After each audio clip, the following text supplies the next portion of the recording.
بسم الله الرحمن الرحيم ومن آياته أن خلقكم من تراب ثم إذا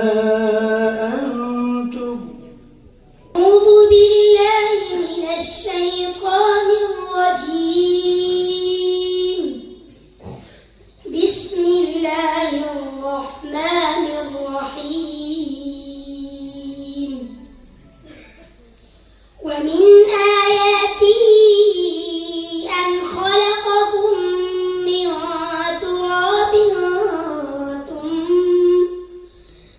ثم إذا أنتم بشر تنتشرون ومن آياته أن خلق لكم من أنفسكم أزواجا لتسكنوا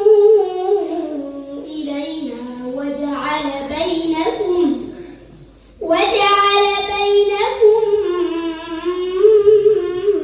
مودة ورحمة إن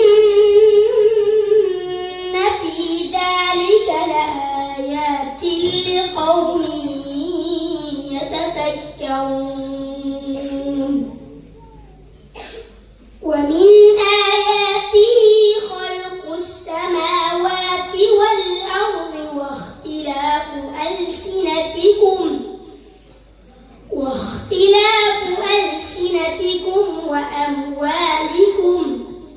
وألوانكم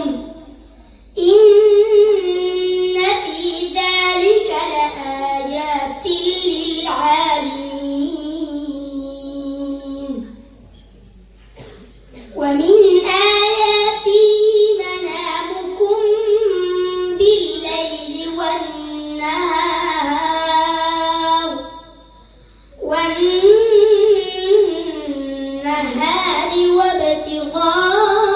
وابتغاؤكم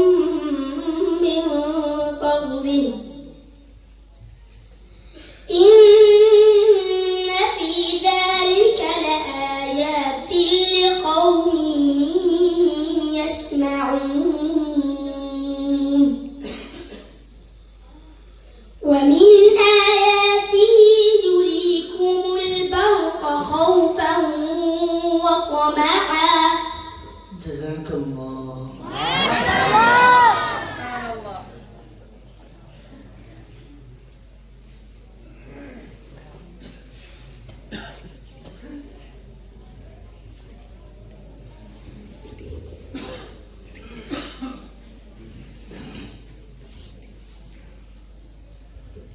بسم الله الرحمن الرحيم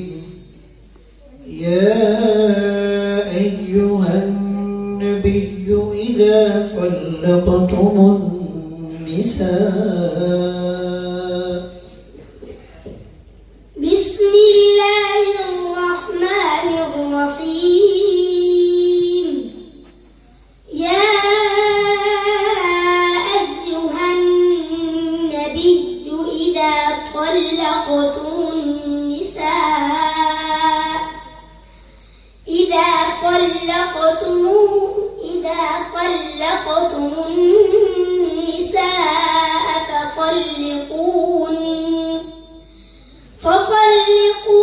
فطلقوهن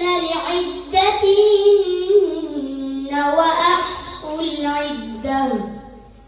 واتقوا الله ربكم لا تخرجوهن من بيوتهن ولا يخرجن إلا أن يأتين بفاحشة مبينة وتلك حدود الله ومن يتعد حدود الله فقد ظلم نفسه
جزاك الله